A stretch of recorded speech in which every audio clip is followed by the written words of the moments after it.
Okay, welcome, episode 12 of the official Arbroath FC podcast. Usual suspects for me tonight. To my right, Jamie Carman. How are we doing, Jamie? Welcome, folks. Good to be back. Good show. Been about a month since we've got together. Last one was the Valentine's Day special. A long time.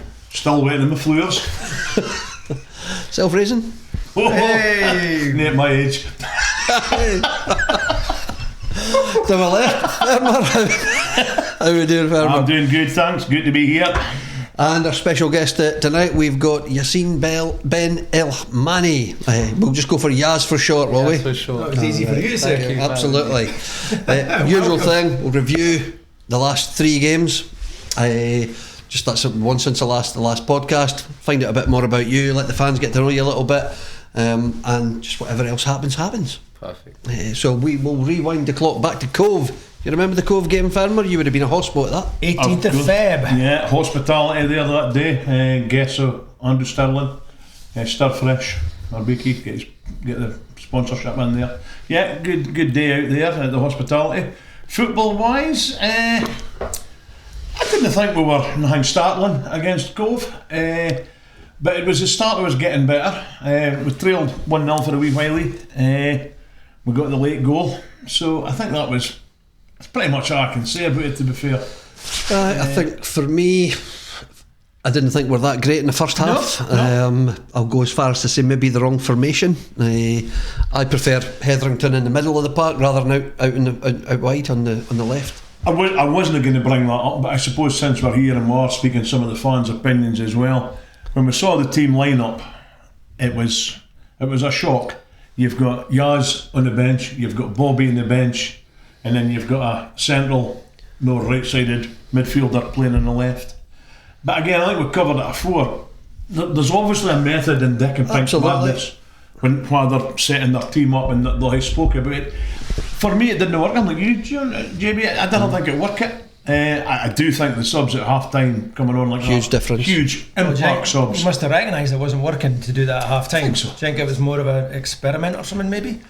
It maybe was. I mean, the bit is me. I'm not what I say I'm a manager, but I couldn't understand how you could leave that boy Shane no doing nothing again, because the right back.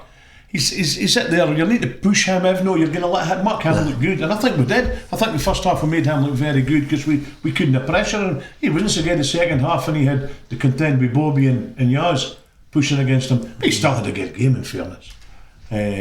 For me, the man of the match was, I've forgotten the boy's name now, but it was the Cove Rangers player.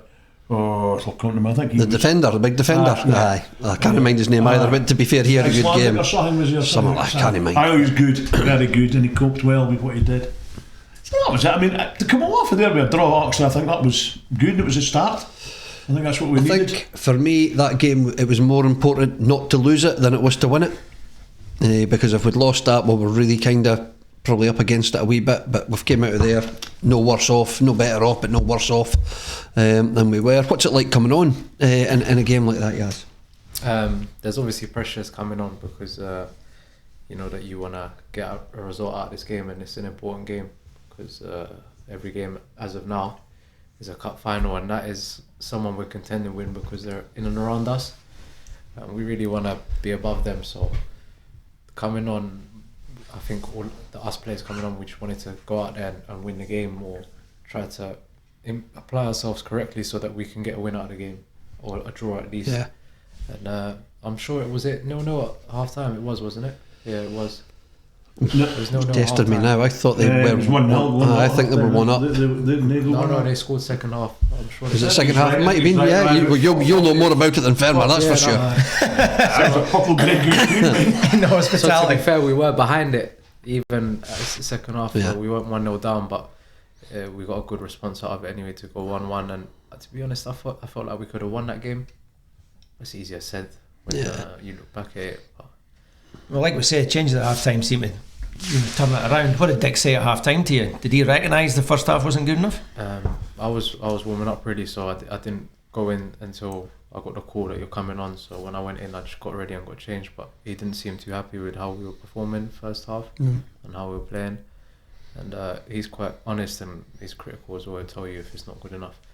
And I felt like we gave them too much respect because they had a lot of the ball in the middle. and there was not much there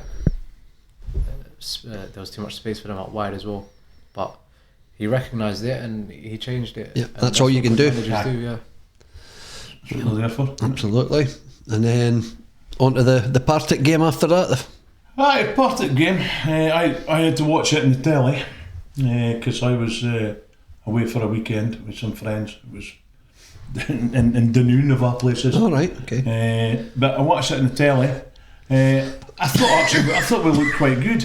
We started very well, and we were unlucky to go up quite early on.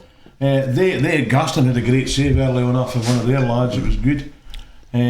So yeah, I thought we were okay, and then and you were just unlucky. You had a shot. I think it was in the first half. You had a shot was saved with the keeper of yours. Yeah.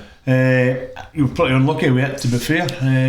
0-0. Second half, I thought we looked brilliant. I agree. It was a great second half. Bobby was on there as well, getting it a wee bit of. I think one of the things that I like to see when Yaz and Bobby, and probably especially Bobby, because he's the crowd canes him and that. But it's great to hear a lift of a crowd when you get guys like Yaz and Bobby on a ball and they're going to be driving, attacking players. The crowd lifts. So I heard that. You could pick that up a wee bit on the commentary. So it was good. I think we were very unlucky not to win that. We were definitely the better team. Baldy hit the woodwork twice, didn't he? Aye, and Tom O'Brien had a great move later on as well. He was doing this corner down here. He challenged me. He ran out of steam at the tail end. Nobody else would have booked to get. But I mean, things like that, showing effort and that at that stage in the game, that's what I'm wanting to see. And I was very, very positive with that. I think the second half is probably one of the, for this season anyway, one of the better performances we've had at a home game, because our home form lately hadn't been that great, but I feel that's just starting to turn now for us. I think so. I really think it was even if you thought Cove, we weren't brilliant in the first half. The second half we were far better, but we've improved every game since then. Yep. And to be fair, probably every minute, if I'm honest, because again, first half we're maybe starting a wee bit tentative, but that's because we've had so much bad results. I think the players is probably a wee bit nervous and they went to make a mistake. But once they start playing, they forget about it and they play their own game. And that for me is showing the longer on a game goes. And I'm really hoping it's just a matter of time when we just get that wee bit of luck. Hits a post and the keeper saves it. Sometimes it'll just go the other way. That's it. Do you feel that as a player, Yaz, you're under pressure from the get-go, like it's when the whistle starts the game, do you think? Yeah, there's definitely pressure because we need to win games and it's important for us. Every game is important, but as a player I do feel like sometimes you tend to play something safe and not take a risk sometimes just because you don't want to lose the ball or be out of position and they counter us or whatsoever. So it's definitely, you feel it, but once the game gets on, gradually you start just getting into the game, and I think as a team, when we play with confidence and we're all united, we play so much better. Everyone having each other's back. Instinct takes over, isn't it? That's the thing, just play your game. Play your game, that's it. Yeah. Because it's always difficult, because people, when they're in this position in teams, they tend to think it's just it's a dogfight, it's every battle. But really, the team that's playing football and actually goes out there confidently, they tend to win, I think, the games and get themselves out of the position. So it's going to be a bit of everything, effort and skill and brains. It's all going to get you out there, not just throwing yourself at it. Yeah. You've got to be clever, don't you? They've got to play their own game. I mean, they've been bought, they've been picked. It's up to them to get it on the pitch and to do it. And if they can relax and play, you can know what I mean. You can yourself. If you're winning 2 or 3-0 up, you'll play bars that you wouldn't have before, and they'll come off because you're relaxing it. Sometimes you just wish it folk would do, but it's what I do, and even in personal lives and work business life, you're frightened to make that mistake. So yeah, that's why I don't do anything. It's well known that, by the way, Jimmy. Well known. And then the last game, the rookie little travesty game. Well, it was a game of, they say it was a game of 2 halves, that bit of football, but it was certainly a game of 2 red cards, anyway, as far as I could see. I'm not sure Dick will get the same rescinded the same as Nicky's well to do. Dick's got for him, doesn't he? Dick, well, before the game, Dick said it was a 12-pointer. So He's never been able to count. No. he can't one. I thought we started very well. Actually, when you saw the team line up before the game, you're sitting there looking at it going, "Oh, this is set up to be quite good." Thought it was looking good. I thought we started very, very well. I was really impressed. Then the red card came. Well, you can say what I like about it now. It was never a red card. It was out his pocket before he'd even got there. And he was. I mean, crazy. Aye. By the time he got to the incident, our defender was like 10 yards further beyond. It was like, of course he was covered. I think I heard Pink's after speech thing as well. You can on about it. I don't want to just say too much on Pink in case they get into trouble, but he was 100% right. I mean, the boy was on and he just card out of the pocket before the boy was in the ground. Didn't even think about it. Aye. It was like he was delighted to do it. And again, it just lets you see how the rules are with red cards and that, and how again do it in interpretation. So that went against us. So we're up against it straight away with 10 men for and so early on, aye. Yeah, but I thought we really played well, and I'm gonna have to say it. For me, man of the match was Baldy. I thought Baldy had a tremendous game. I'm now going to put him on an 8. We were a running argument about who I really like Baldy, and he wasn't as convinced as me, but he's coming round. Yeah. I thought Baldy was very good. I thought Tam was brilliant again. McKenna and Ryan Dow. I thought they were standouts for me. Everybody else was good. But Let's ask an expert. No offence. What did you think, Baldy? Do you think he was good that game? Yeah, I think he's a You're an expert, mate. good player, but he can offer more. He's got a lot more in his locker. Yeah. You see, that's a man that's got the same opinion as Fermer. I tell you that. He's needing a wee bit of time, you see. So, again, rewind. Fermer Keynes, you did it. So Fermer's saying he's an 8 and he's saying he's better than an 8 essentially. The red Dick sitting in the stand, to be fair. That's another meme that'll last a few years. I've not seen too much on Gone About. Let's hope it. Have you seen it? Did you see it? Yeah. Let's hope it outlives the Jeezy Peeps. That might we get Jeezy Peeps. We might come on to that. So that's it. So I think for me, and talking to other fans and looking at it, I've not seen too much of social media because I'm off it. But I think that we're a far better looking team than we've been for a while, more settled. We've had good games before, but now we're building up and out. Well, the defence looks settled, doesn't it? I like defence has never been a problem last season anyway. But we have let in a lot of goals though. I think we're getting hard to score against. Yeah, well, that's right. One thing I will say against Hamilton, and I'm not being critical, I didn't think we were going to lose a goal, but I still couldn't see where the goal was coming from. And I know we were playing with 10 men and we're up against it, but I just still couldn't see where the goal was coming from. I can't wait to get Big Sean back on. Yeah.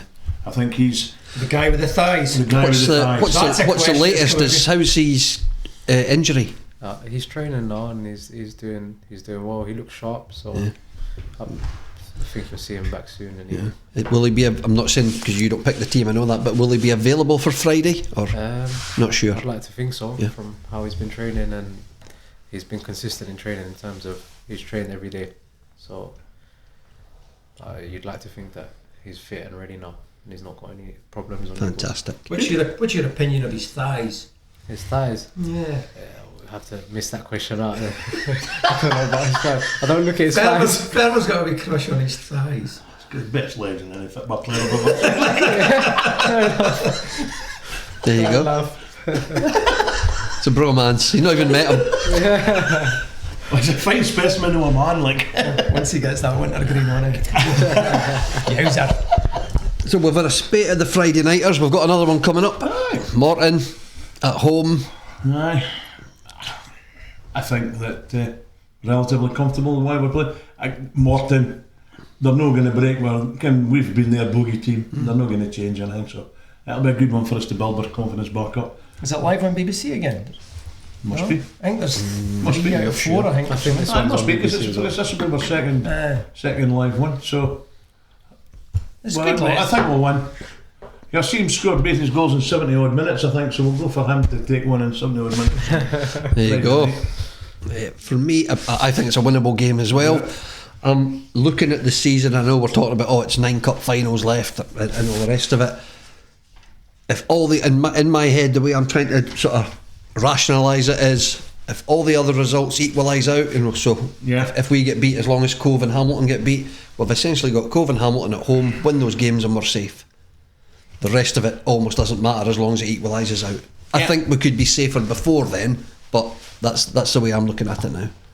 I'd love it to pan out a wee bit like that. I think Hamilton are poor. Hamilton's the worst team I've seen play us this season. I'm annoyed that we didn't beat them when we were down there. So as much I as think Hamilton will be bottom. Cove will be in the playoffs. as much as you said earlier about Hamilton not looking like scoring, I didn't. Arbroath didn't look like scoring. I didn't think Hamilton did either. They weren't going anywhere. So I agree with you. Like, they were pretty poor. The only bit that's strange about that, did you watch the game? I did actually. Aye. That must have been the only game you've seen this season. 2. Give me a break, mate. Sorry. Jesus, man. Avid watcher. I know. I mean, you're right. They probably I thought do. Hamilton were crap. Aye, they're not to be good. perfectly honest. They're not good. Even the manager getting interviewed wasn't too happy with it. Like, I mean, I think so. We've got Morton on Friday, and then we're on next week to Queen's Park. Queen's Park's a nothing game. It means Freebie. It means nothing. Absolutely. They're sitting for they're well up. But again, I think if we just keep going, as we've said before, the league's tight. We're going to get a run at some point. As well doing it now and Duncan then. And then we've got Ayr United after that. It's far too much Friday night games. Do you like Friday night games, Jazz?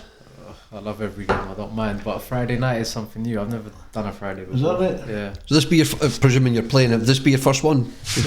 Other than the other one, this will be like the second Friday night game that I've played. Usually But at Gayfield, have you had? No, No. never. So first one. So Love usually that. it's Saturdays or midweek, like Yeah. something like that. Friday night under the lights is good here. It's nice. It's to be fair, I quite like it. It's warmer as well for you, so you. Warmer. I don't think it's warmer. I'll tell you that much. Well, what about yourself? Obviously, everyone will know we tried to sign you earlier on, so October time, whenever it was, free agent, and then there was a bit of complication and red tape. How frustrating was that for you as a player? Going, we had the photographs with the scarf and all the rest of it, and then talk us through how that came about. That you must have got the phone call to say, "Nah, it's not going to happen at the moment." No, I was actually sitting in the hotel here in the townhouse, and I was supposed to get a text or a phone call to come to the game because I was meant to be involved, and I got a phone call that your contract, there's something wrong with like the registration with FIFA. They don't want to give me international clearance, and I hadn't known why, so I went and inquired. And to be fair, Pinky told me that it was because I had played non-league last season for a few games, but I had no other choice. I had to keep fit, so it's the only thing I can do. So because I had done that, they changed my status from professional to amateur, and only professionals can sign outside the window. Ah, right, okay. An amateur player can only sign within the windows. So to be fair, it doesn't make any sense to me, because then competition of getting signed is more difficult, because that's in the windows where professional athletes Yeah, move as absolutely. well. So yeah. it didn't make any sense, but they were still keen and happy to do something in January if I was still available. And I went back. I went to one or two other places to just train and keep fit, and then he had been speaking to me throughout the whole time, and I felt like I had a good relationship with Pink. Yeah. Someone who's trustworthy, honest, and a good person. They all have good fundamentals about them. They all want the team to do well, and they look out for each other. It's like a proper family-run club. Yeah. And I felt like this is a good place for me to come and play, so I wouldn't have chose anywhere else, to be honest. And so when I come here, I was delighted that I could get it done eventually in January. It would have been nice earlier, but things happen. Yeah, that's what it is, and we're delighted that you hung around and you're with us now anyway. That's good. You've been a good addition. I mean, like your performance against Dundee really let people see what you're up against. Yeah. What we've signed. I need to get back to them performances. That's one thing I've said to myself. I want to be in and amongst the goals. Yeah. And I know, like we said, we're in a dogfight or however you want to call it, but once we start winning games, I think we'll have a good run and you'd start seeing the best of players. Your debut was obviously against one of the better teams in the league, probably one of the better stadiums in the league as well, to be honest. And you had a blinder. against Dundee. What was that like for you coming into something like that and having that type of game? It was fantastic, to be honest. I was happy to come, and to be fair, when I knew it was my first game, Dundee, it was something that fired me up. I wanted to do well against a bigger club, a team of their size. Or everyone knows Dundee, so when we played there in the stadium, it was quite busy. Quite a lot of people came to watch, and the boys were up for it as well. And I think sometimes, you know, when top or second play against teams that are down lower, they don't give them the respect they deserve. Yeah. And I felt like they might have done that a bit, but we obviously done what we had to do on the pitch, and we got the result out of it, and it was fantastic. Brilliant. It was good. What was it like in the dressing room afterwards? Because it was a great victory for us. First time we beat them there since 1979 or something like that. Yeah. Probably before you were born. Yeah, before I was born, definitely. No, everyone was buzzing. It was a good atmosphere. To be fair, it wasn't nothing like winning a cup final or anything like that, but everyone was happy that at least, look, we got a win now and things are going to start to change for us. And I think with that spirit we had in that change room at the time is what we're carrying on right now. So we're looking to just do the same thing over again, and we need to get these wins consistently. And like you said, we're looking a better team now. Yeah. Because the results, they're draws, but at least we're consistent in the sense we're not conceding goals, and we need to score goals, but we're not conceding. And I think if we can do that, not concede, and then add the goals to it, we're going to win these games. Yeah. Is it unbeaten 7 away, is it? I think. Oh, you'll know that. You're the stat man. I think it's something like that. So Yeah, I'm surprised. If you can turn the Gayfield form around there. I'm surprised we do better away from home, and it's like At the moment. Usually you perform better at home, but it's only at the moment, like you said. How you found it here in Arbroath, just because you're living obviously in the town? How you settled in? It's nice. It's quiet town. To be honest, I haven't got much to say because I don't get up to much. Right. But you'll see me at Tesco a lot. I go to Tesco. I think that's like my night out, Tesco. That in the gym. The amount of people there that see me, and they're probably thinking this guy comes in here like 4 times a day. Don't know what he's doing. Just go into Tesco, get something, go home. It's like it's a routine, but I don't get up to much apart from the gym and train, stay at home. Are you doing your own cooking? I am, yeah. I am. No, it's not great. What kind of stuff do you eat? You wouldn't want to eat it. Pot noodles. No, not You gotta get my size being fussy. I've not had any like flavour in my food, or so I need to start like watching how to cook or something along those lines. But it's been pretty plain, like pasta, stuff like that, rice, fish. I haven't had meat in a while. I've just been eating fish, to be fair. So no, it's been alright. If you like fish, it's a good place to stay. Yeah. How does it compare? Where would home have been for you then? London. It is London itself. Which part? Shepherd's Bush. Oh, okay. Yeah. From West London. I was born in Chelsea. Been in West London my whole life, really. So who did you grow up supporting then? I was supporting Chelsea, to be honest. Just Was it because I was Chelsea, was born it? there, I said, you know what, I support Chelsea. Yeah. And I stuck with that. But I've got like Fulham, QPR is the closest stadium to me. It's literally like Right, a 5 okay. minute walk. But I've always supported Chelsea. I've liked them from young.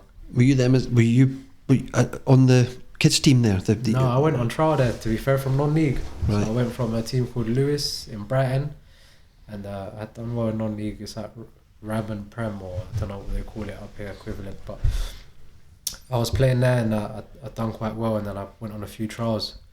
And I think it was at the age of 20, 19, so it's not really heard of before someone going to clubs like this, but it was the last trial I went on. So I went to QPR beforehand, and they had a game against Chelsea on Friday, and they didn't want to play me in that game. And then my agent told me, look, Chelsea want you to come up and you train with the first team. If you do well, you play against QPR on Friday. So I just ditched QPR and went to Chelsea. Yeah. I went there and I trained and then played on Friday, and then ended up staying there for about 2.5 months. And then from there I just moved to Newcastle, so I tend to find myself further up north all the time. So yeah. Who was around in your Chelsea days? Any of the names that would still be kicking so around now? in the 23s team that I was playing in when we played against Middlesbrough and Everton, it was like Fikayo Tomori, Tammy Abraham, Right. Casey Palmer, Charlie Colkirk, Ole Einar, quite a few players were there that are playing now at a decent level, good level. And in the first team, I can't remember exactly who, but I just remember Diego Costa giving me the chop of my life at the time. He chopped me and I didn't even know where he went. But on the pitches as he just went through you? No, not went through me. In like chopped me as in like he sent me to the shops. He went to shoot and just chopped the ball. He didn't shoot, and I was like looking over, thinking, "Where's this guy gone?" But yeah, apart from that, I can't remember who the manager was. It was Gus Hiddink. Gus Hiddink, yeah, that's right. He was the manager at the time. It was a good experience, coming from non-league and not growing up, coming through the system. Mm-hmm. It was like eye-opener, because you see the level and how high it is. The professionalism. It's every player's dream, every kid's dream to be in an environment like that. Because instead of coming through the academies, you I'm really going to try to remember the guy's name now. I've got it written down, like Godfrey. You went to his school of football or something, is that right? It's not a school of football, I'll tell you that much. I went to. He used to do sessions once a week. He's an agent, so he's my agent, and he'd do sessions once a week and look at players. So whoever wanted to come and showcase themselves in front of him, and he has quite a few contacts. So if he thinks you're good enough, send you to a few places. So at the time he come. When I was younger, I went to him, but I was a bit overweight, so I was a bit chubby. So he told me, listen, to lay off the kebabs and then you can come back another time. So I went and got myself fit, and I came back, and he was, happy with what he saw, and he said, look, I think you've got a chance, but you need to do this and this and that to get there. So he said, go into non-league, learn how to play with men, because it's important. Because even when I went to Newcastle, when I was playing 23s, the difference between men's football and 23s is massive. Yeah, it's like there's so much more on the line. There's 3 points, there's a lot of things. It's physical, and everyone wants to win. It's not as much as 23s, where it's about development and playing the right style of football. So when I went and played for Lewis, it was an eye-opener as well, because it's non-league. The pitches weren't fantastic, they weren't great. So a player like myself who wants to dribble, sometimes you find the ball jumping up in front of you, and tackles flying in everywhere, wet cold days. So yeah, it was a good experience, and I think that's kind of improved my game as well. It's nurtured me in the way I play now. I know how to deal with these conditions and physical players, and know how to move it off quick. But he helped me, and he's it's all credit to him as well, because he stuck through with me as well. When I've had my downs, he's been there, and only right he's there when I have my ups as well. You fell out, didn't you? Did you not lose contact for 6 months? Yeah, we lost. What happened there? It was at Barnet, to be fair. I was at Barnet when I was under 18. The manager for the first team was Edgar Davids at the time. Uh-huh. I was there, and he took me to Barnet, and he wanted to. I played against Watford. I scored 2, and they told me to come in the following week. But I'd never been in an academy system in my life, so I wanted to stay at Barnet, because I was thinking that is my. I don't want to risk losing this, because I'm impressed here, so I might as well stay here. And he was telling me, listen, I don't know what you're doing, but you need to leave Barnet and come to Watford, because you've done well enough, you might get something there. And if anything, you can just go back to Barnet. So I just said, no, I don't want to do that. And I stayed at Barnet, and we've lost contact. I was speaking to other agents. I signed with another agent who said he could do stuff for me, but nothing come through. And then when I left Barnet, I said, you know what, I think I owe Godfrey an apology. Give him a call, and I gave him a call, and I spoke to him on the phone. I told him, look, I apologise about how I dealt with things in the past. It's just I didn't want to lose something that I thought I had, which I did eventually get it, but I didn't want to lose that opportunity, because I'd never been in an environment like that. So he took it lightly, and we met up. He came over, met my parents, and he said, look, I still believe in your son. I'm gonna help him out to see what I can do. He was talking about Scandinavia at the time or whatsoever, but then he put me into non-league. He actually took me back to Watford, played in a game for Watford. I'd done well, but they didn't do anything. And then he told me, listen, just go non-league, play games, and I'm sure you'll move on to the next step. And he stuck it out with me. To be fair, we speak every day, and I've got a good relationship with him, so it's good. Was he the one that got you up here? Yeah, he got me up here. Yeah, okay. yeah. So he spoke to Pink, and he got me up here, and then Pink called me. The first time Pink called me, I'll tell you what, we spoke for about half an hour.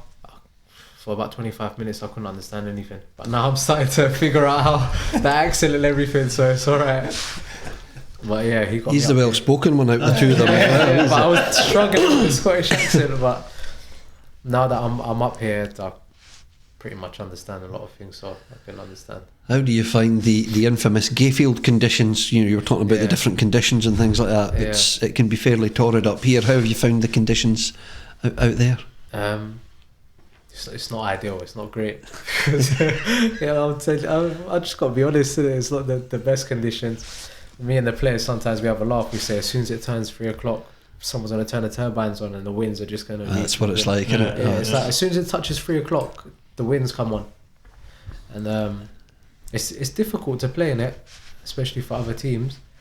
But I don't know. I'm still trying to figure out whether we play long balls in this weather or we keep it on the floor. You don't know what to do, but it's not that bad. It's not like something that's going to stop us. Hopefully this Friday is alright. Absolutely. Night time's better. Is it better? Yeah. So afternoons are no. Yeah. I don't know. I think as soon as the crowd turns up and whoever's controlling the wind hears the chants or whatever, he just switches it on. Yeah, it's well known. It's well known. You carry on. No. I was just I'm going to jump ahead a wee bit. So next season, you sign for a season till the end of the season. What's the ideal scenario for you? And I mean, we'll not be offended if you say you're looking to get back down south or anything like that, because that's, I understand the pool at home. But I mean, what's your thoughts and plans? I've been asked this question quite a bit, but I'll be honest. Every player wants to play as high as they possibly can. But when you find a home somewhere, sometimes it's just like, I want to stay here. This is where I want to be. And if it was to be a club to take me somewhere else, you have to be something that will just, everyone. It makes sense to everyone. Even the club themselves will be like, this is the right thing for you to do. But as of now, I haven't really thought of it in that sense, because I'm just looking at every game as it comes and the situation we're in and trying to get out of it. And then I said to myself, when it comes nearer to the end of the season, that would be the right time to make a decision. And if Arbroath want me to stay, then we can talk about it then. But if not, it's whatever it is. I just want to play football and enjoy myself, and that's really what it is. It's a catch-22, because we want you to score a hat-trick in every game at the end of the season, but you won't stay here. Yeah, exactly. That'll be lovely. I've probably still, you know what? I would stay, because if I'm scoring hat tricks here, I won't move anywhere else. We'll be moving higher. But no, we just have to see how it is. I mean, it's like I said, it's a lovely club. The fans, everyone's a family here.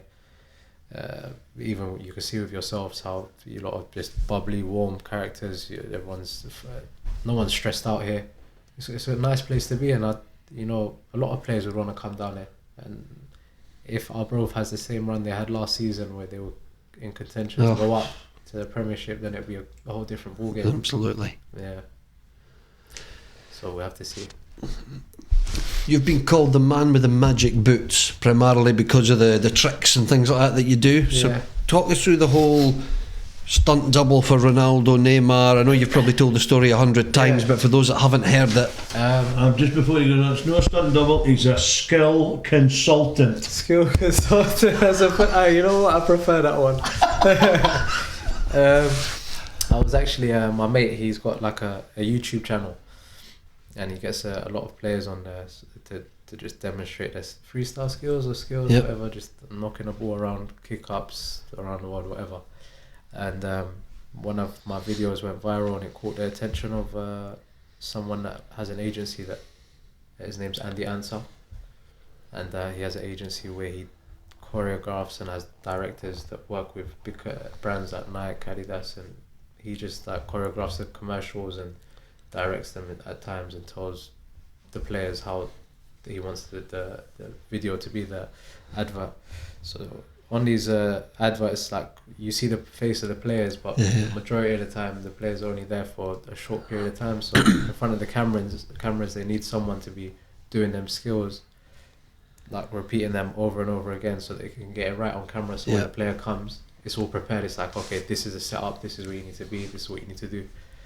And they needed me to demonstrate the skills and sometimes do them on camera as well in front of like Ronaldo, Neymar.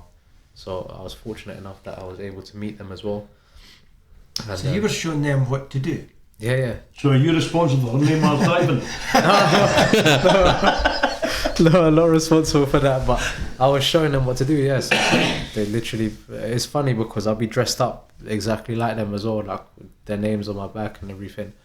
And Andy will be like, "All right, Ronaldo, this is yes, Ronaldo."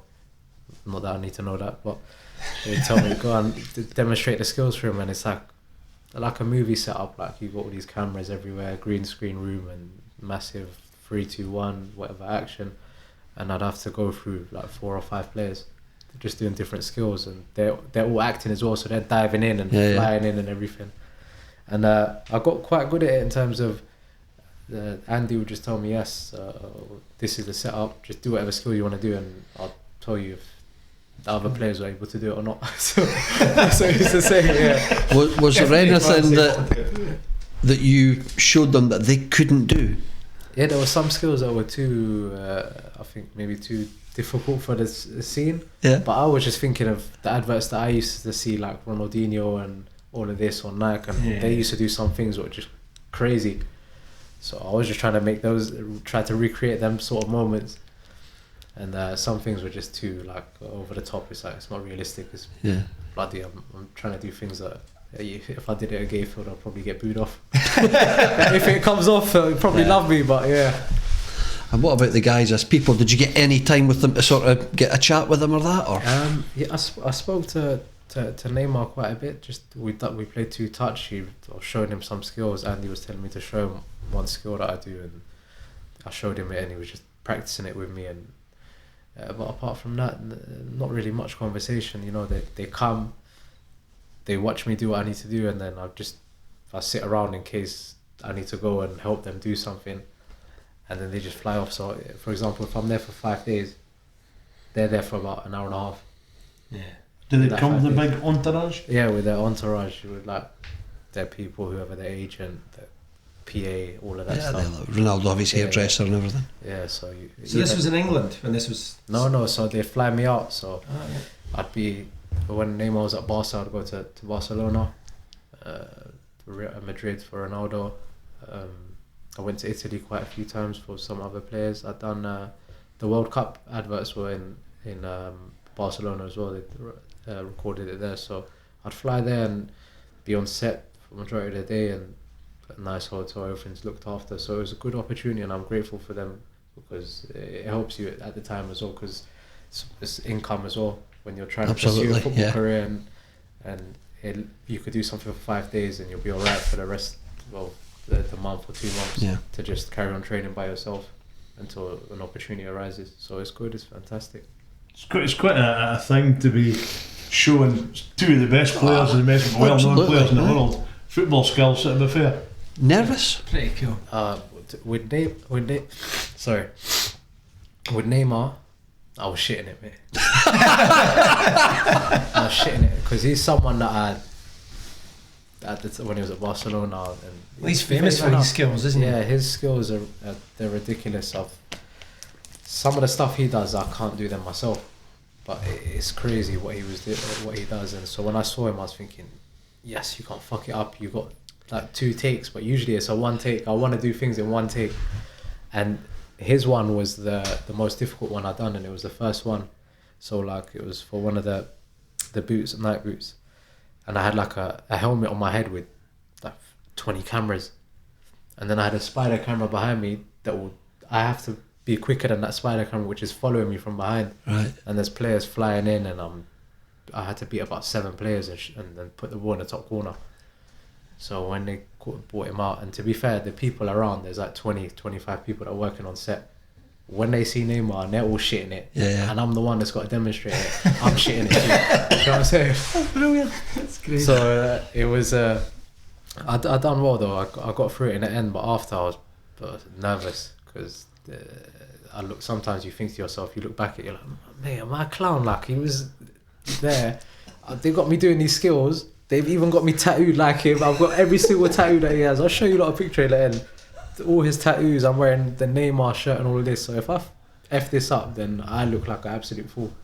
And I've been here for 4 days running the same routine. So and did you mess it up? No, I didn't mess it up. No, I didn't mess it up. So Nailed at the it. end, I was actually quite relieved. And his agent was there at the time. He even came and spoke to me after. He's like, do you play football by any chance or whatever? I told him who I play for, but I think once I told him at the time that I was playing, I think I was an older shot. I don't think he was interested after that. So is there some people go there that don't actually play football, just do the tricks?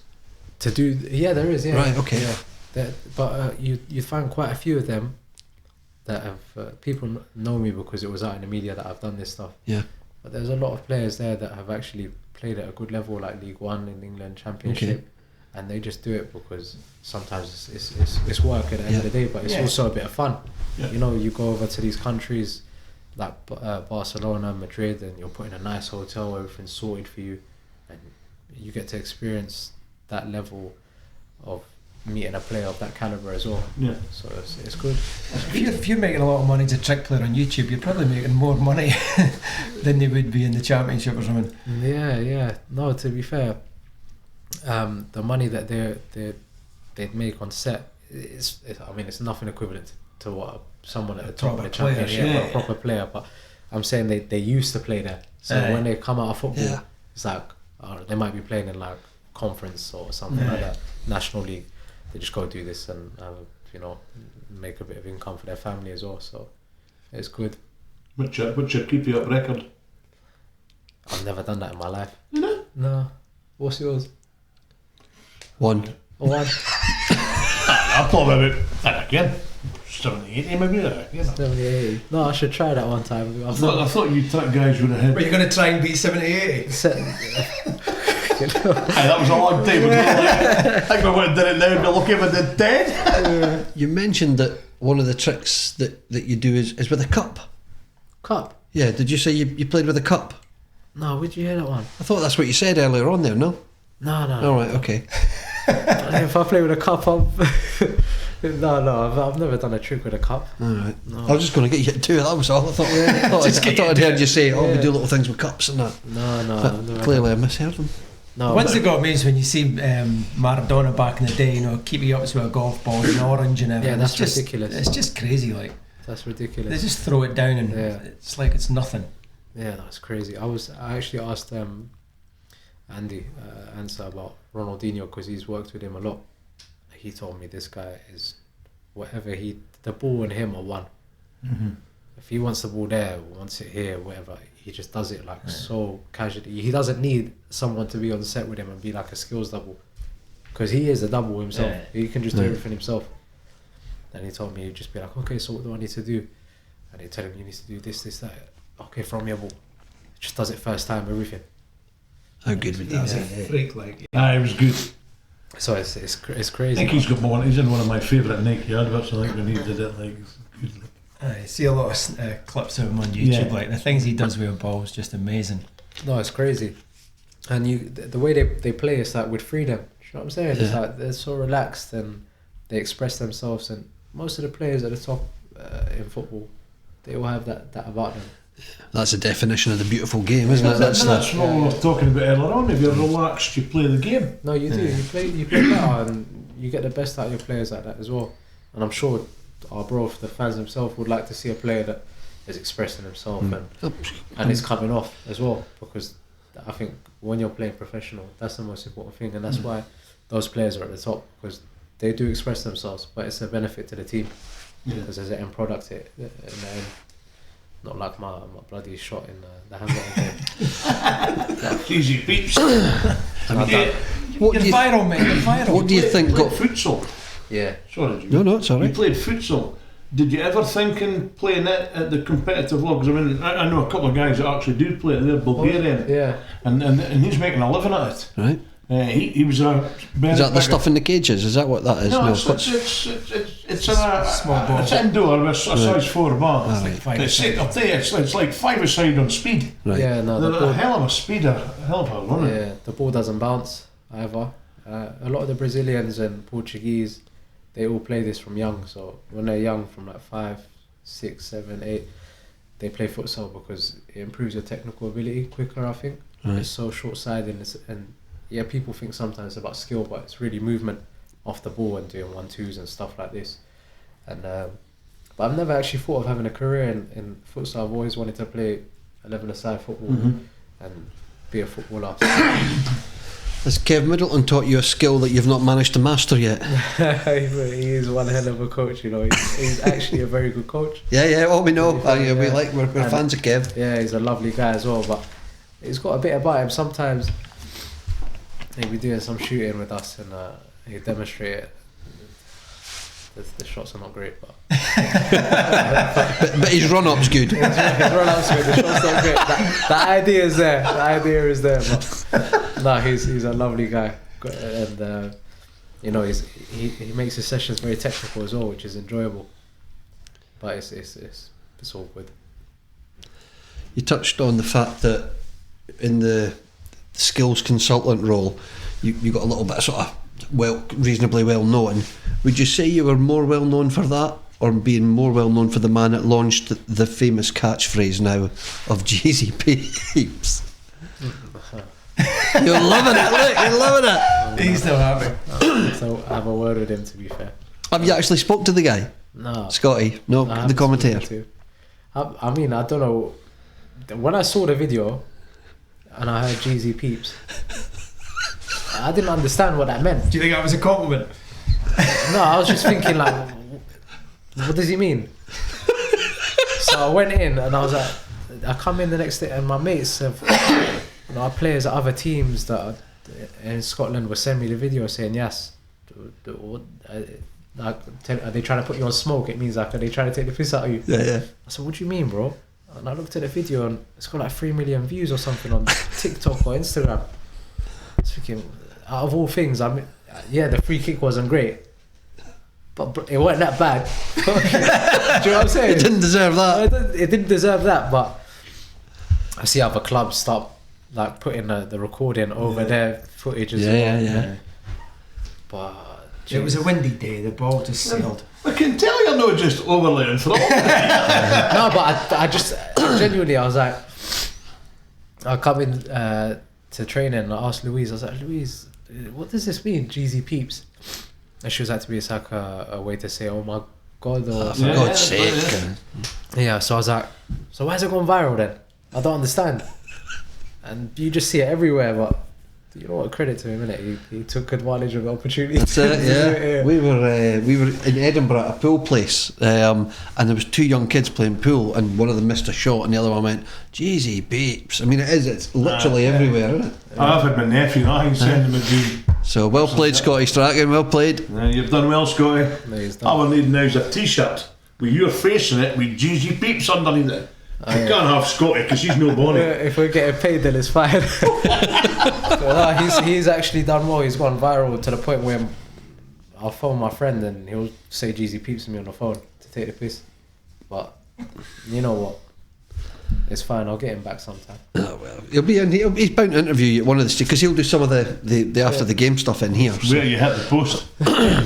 Oh, aye, that's it. He's got a few of them one-liners like that. On the futsal, we're on about you guys. I've watched a few games of it just on YouTube and that there. Do you think it would benefit football to adopt some of the futsal rules? For example, every time there's a break in play or the ball goes out, the clock stops and then you get going. Do you think that would speed games up a wee bit actually, or do you think it would? Yeah, I think that would help.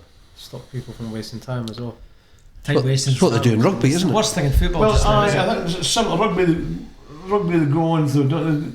Slightly different rugby, isn't it? Just the clock goes on till the bar goes out at the end. Aye. For his futsal, the bar goes out for a throw in, they stop the clock, and they didn't start it again until the bar goes out. Or there's a break in play and stuff like that, they just stop and go. Well, apparently football, you only play 1 hour. You only play 30 minutes each half of the ball in play. Is it? Yeah, out of 90 minutes, it's, on average, it's 60 minutes. I've heard that, to be fair. Figures like that. So they're thinking, there's a big cry for it now actually after the World Cup in Qatar to do 30 halves and do stop clock every time the ball goes out. Yeah. And you're not making the less of a game. You're still getting the same game. I think it would give more intensity. More intense, yeah.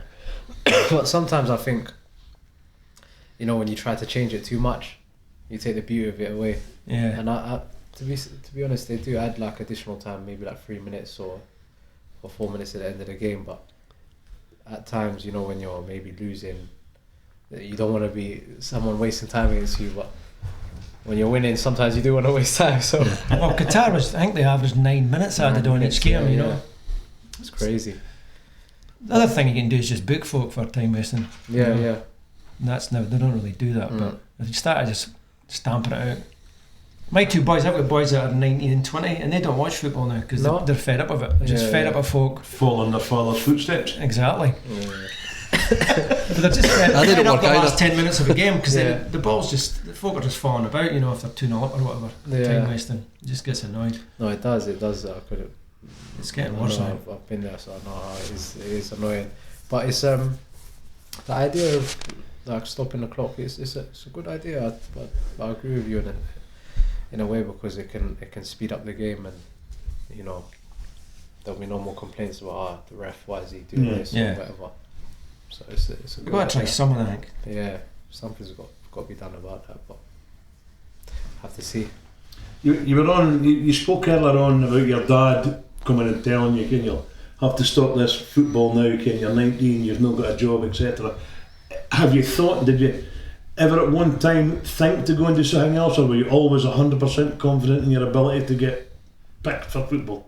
You lot done your research, I'll tell you that much. But No, they lot didn't. I did. Can we keep that in? You lot done well. Bloody hell, you're gonna start telling me things I don't know about myself. But no, my dad's old school. He came over from Morocco, and he knows that everything is that hard work.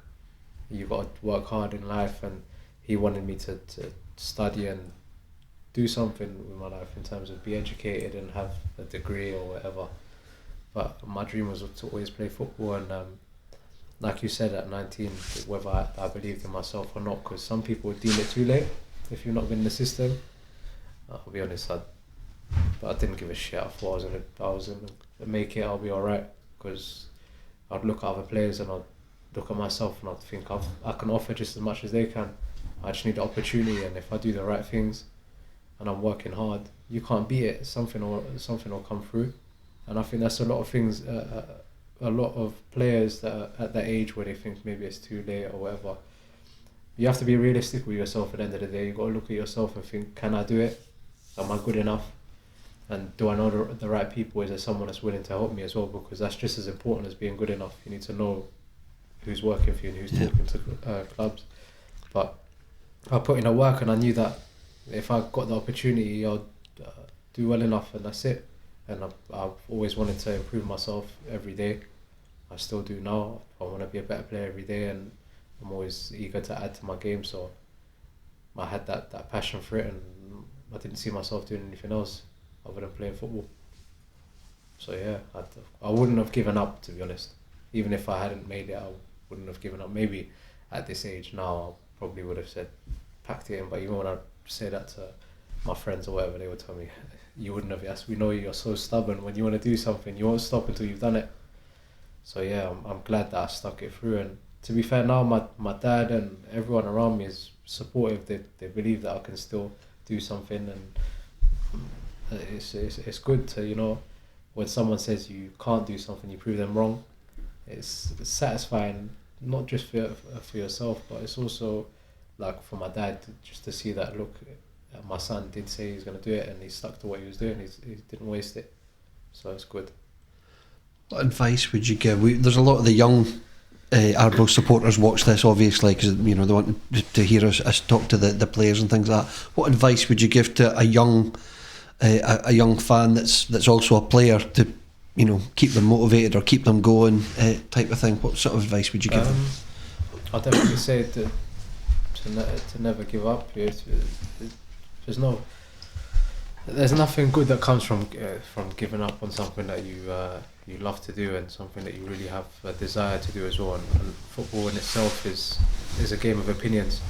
So one person can deem you good enough, and the other person could say that he's not my cup of tea. Do you know what I'm saying? And I've been in that position myself where I've been to places and I've had no's over no's, and it's not a great feeling, because you start to think, oh, when is it actually going to happen for me, or is it ever going to happen? But for the young guys out there, just be, take no. If the answer is no, some places, or someone says you're not good enough or whatever, don't take it too deeply within yourself. Just carry on grafting and work hard, and make sure that this is truly what you want to do as well. And if it's what you want to do and you believe in yourself, then and you work hard, it's always, anything's possible. I don't believe in anything to be impossible, and you just need to apply yourself every day and do the right things. And if you have that belief in yourself, you'll be alright.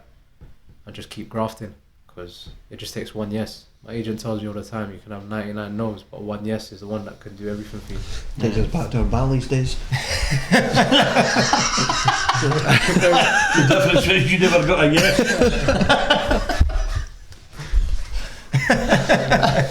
Only 99 no's. We've got this, we've mentioned it earlier on, we've got this best chanter in the dressing room competition. You're too bunged up for this evening to give us a little rendition. I know you were really keen to do it, but we will get you back. We will get you back in, and we'll let you also. But we are going to get you in to do some of your football skills for us as well. Fine. We'll get a little filming going on that. We'll send that out for the fans as well. I know you've touched on Ronaldo, you've touched on Neymar, you've touched on Ronaldinho.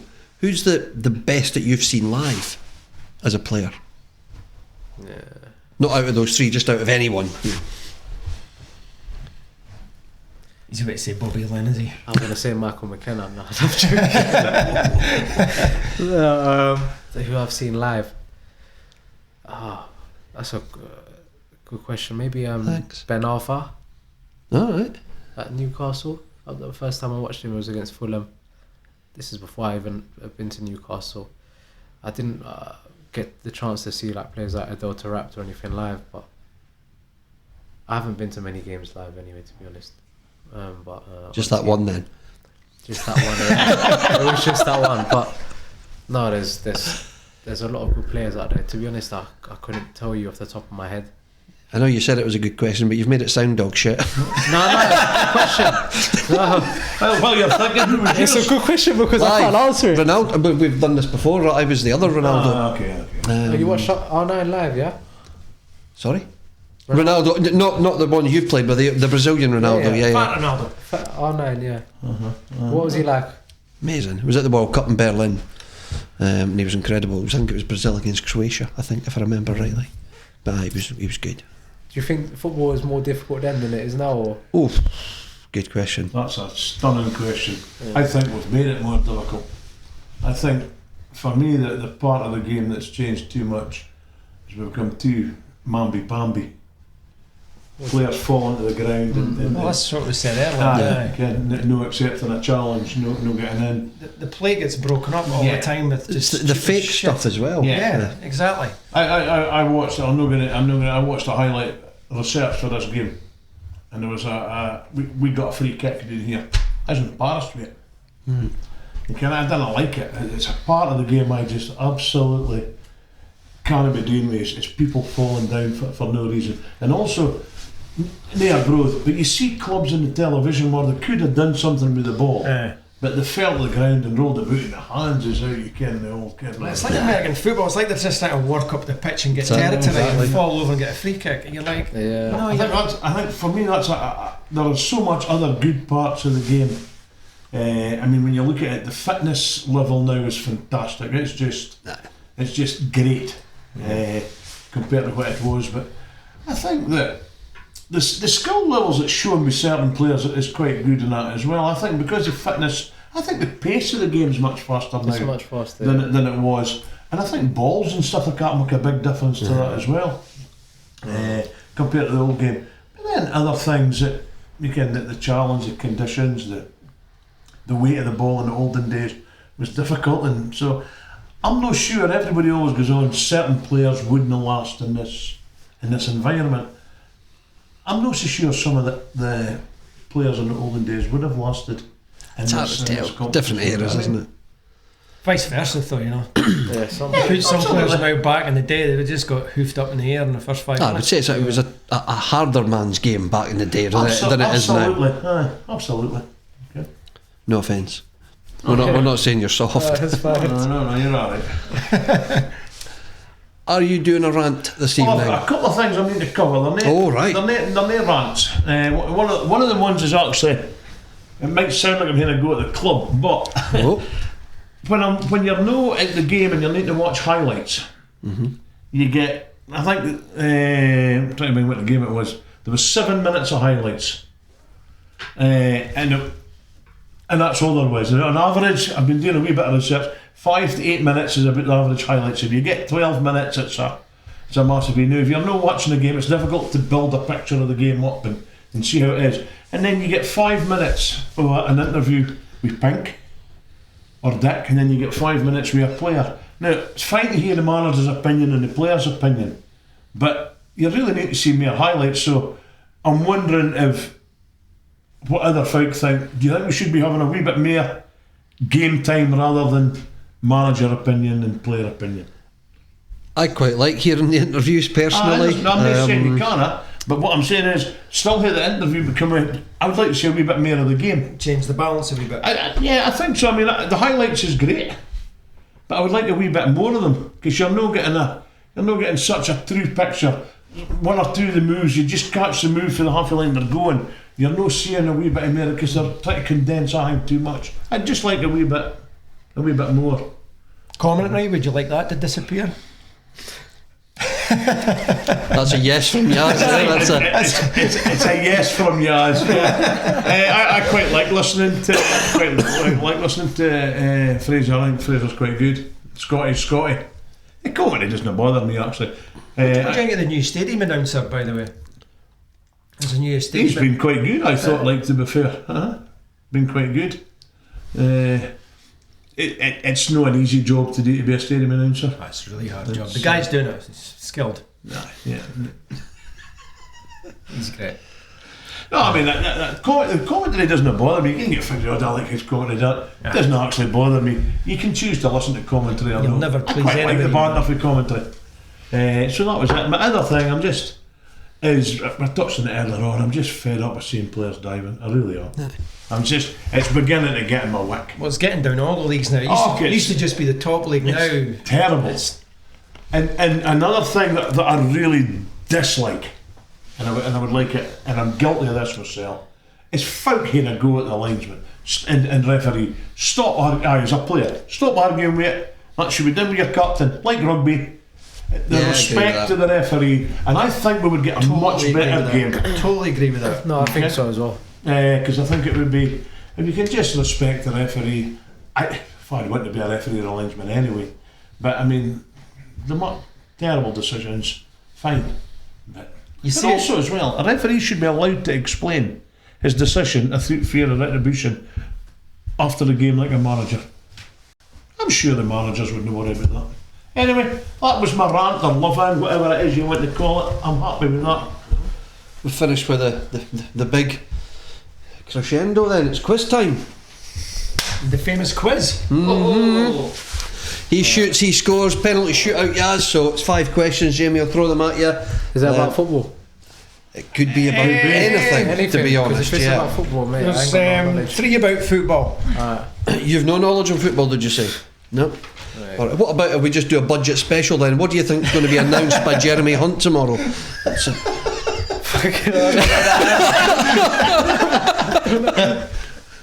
chat about cooking. Let's chuck the quiz out and see how you get on. Go on. Right, here goes. Question 1. What ground do Chesham United play at? Who? Chesham United. He played for them. I don't know. What? No, I don't know. Honestly, I don't know. Can I phone a friend? Certainly. Oh no, that's a great start. The Meadows. The Meadows. You remember that? Nah, not a clue. All I know is Gayfield. That's it. That's the best one. It's the best one. That's question 2 done. Who is the oldest, Dick or Pink? It's pink. It's the other way around, mate. Is it? Dick's the oldest by I thought pink was about 2 7 minutes. 7 minutes. I read 20 minutes, but yeah, Dick's the older brother. You're doing well, mate. You're doing well. Don't worry. Yeah, right. In off the post. Yeah. What is Arbroath's world famous seafood delicacy called? Smokies. Yay! Well done. Oh, he's England always seem to foul up to a penalty incident at the World Cup. Woohoo. Who missed an 84th minute penalty to go 2-2 versus France in Qatar? Harry Kane. That's 2. You scored 2. Last question. This could be a bit before your time, but I'm going to try it anyway. Name the actor who shot to fame as B.A. Baracus in the 80s TV show The A-Team, and also starred as Clubber Lang in the movie Rocky 3. Sylvester Stallone. Oh, no, not quite. Who is it? I don't even know. Who is it? Fermer knows this one, I think. Do you know this one? Are you not having me on? No, it's a genuine question. Mr. T. Mr. T. He knows that one. That's his name, yeah. Do you know the catchphrase, Fermer? You talking about because you fool ain't get no blade? Something else. So that's a bit before your time. So you 2 clubs in the championship. oh, this is a bonus question. Bonus. question. This is 2 for the clubs win. in the Scottish Championships. Name begins with the letter R. The letter R. So In what's the championship? Yeah, that you're playing against 2 clubs. There's only one, no? Which one's that? There's 2. Rafe Rovers. That's one. Yeah, what's the other one? It's a tricky one. Arbroath. See, the boy's only been here 3 months. He came better than you do, Jamie. That's a reflection of his I spelling. was thinking of it. You're crazy. The boy's done well. He's done well. 2 out of 5, and then the bonus. You got the bonus. So Nah, we'll give you that. I think We'll he give you wins it. that. I think he wins it. Absolutely. Good. Yaz, well done. Thank you very much for you. coming on. It's been a pleasure just to get to know you a little bit more. I hope you do score a hat-trick on Friday in your hope so. Friday night under the lights. For everybody else, Jamie, you anything left? Not a problem, mate. All great. Fermer? Just thanks to you, it was absolutely brilliant. I'm Big sure that thank you. people will get to like that and get to know a bit Absolutely. better. And, That's it, all for me. Get behind us. It's another cup final on Friday. We'll see you then. All the best, guys.